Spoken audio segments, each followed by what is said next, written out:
Bonjour, voici une courte vidéo explicative du document Le registre des apprentissages.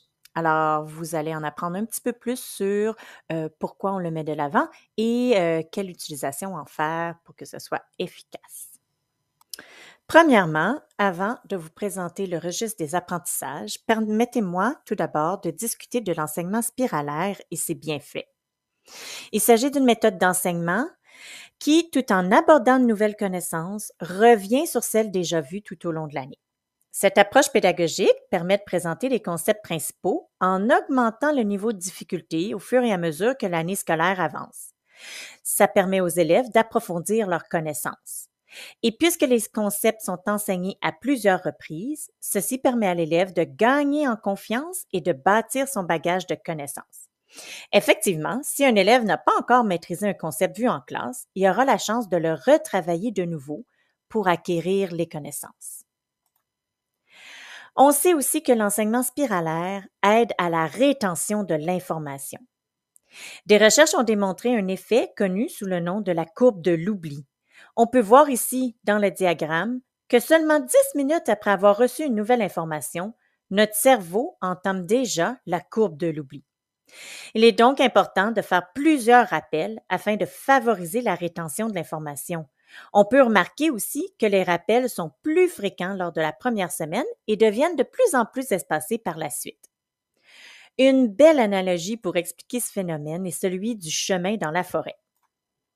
Avez-vous déjà marché dans une forêt dense dans laquelle il n'y a aucun chemin qui a été tracé? La première fois qu'on y passe, c'est long et ardu. Il faut arracher des branches, enlever des grosses pierres. On peut tomber aussi, puis on doit se relever. C'est difficile. Par contre, qu'est-ce qui se passe si on retourne marcher au même endroit à chaque jour? Eh bien, le chemin devient de plus en plus facile à utiliser. C'est la même chose qui se passe dans notre cerveau. Les neurones, ils doivent se construire un chemin pour se connecter entre eux. Et qu'est-ce qui arrive ensuite si on arrête de retourner à notre chemin puis qu'on n'y repasse plus? Eh bien, la végétation recommence à pousser et le chemin devient encore une fois difficile à emprunter. C'est la même chose dans notre cerveau, c'est-à-dire qu'on veut revisiter nos connaissances antérieures, puis bâtir, augmenter le niveau de difficulté pour entretenir de bons chemins dans nos cerveaux qui seront faciles à utiliser. Alors, je vous présente maintenant un outil qui peut vous être utile à planifier quels seront les contenus d'apprentissage essentiels qui devront être enseignés en spirale au courant de l'année. Voici le registre des apprentissages. Alors, à la page d'accueil qu'on voit ici, on vous indique qu'il s'agit d'un document qui nous donne un portrait des apprentissages en numératie au cours de l'année. Comme je vais vous le montrer dans un instant, on y retrouve une colonne pour y inscrire un code, par exemple E pour les apprentissages enseignés ou A pour les apprentissages abordés, mais qui devront être revus plus en profondeur au courant de l'année. Et on laisse la case vide pour les contenus non enseignés. Ensuite, une autre colonne présente la priorité des apprentissages. En bleu, on retrouve les concepts essentiels qui doivent être enseignés en spirale et réactivés au cours de l'année. En jaune, ce sont les concepts importants à couvrir dans l'année, mais qui pourraient plus être enseignés comme en bloc. Évidemment, on vous demande de vous faire une copie.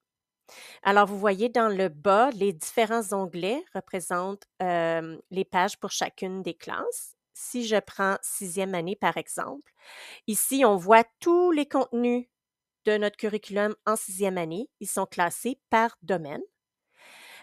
Puis ensuite, la colonne dont je vous parlais pour la cote selon la légende. Alors, par exemple, B1.1, si j'ai déjà enseigné ce contenu, je pourrais y inscrire la lettre E, puis là, ça va changer la case en vert.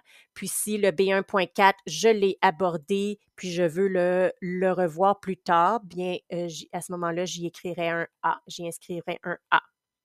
La colonne de la priorité se retrouve dans la colonne B ici. Alors, on se rappelle qu'en jaune, ce sont des concepts qui sont importants, alors on doit les voir dans l'année, mais en bleu, ce sont les concepts essentiels qu'on doit réactiver au courant de l'année. Alors, ça peut nous guider un peu pour notre enseignement spiralaire.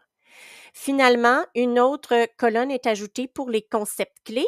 Alors, quand je clique sur le menu déroulant, je peux consulter chacun des concepts clés qui sont reliés euh, au contenu d'apprentissage. Puis, on vous a laissé une case pour y inscrire vos commentaires. Donc, ça peut être un outil qui vous est personnalisé pour vous aider à la planification de votre enseignement spiralaire.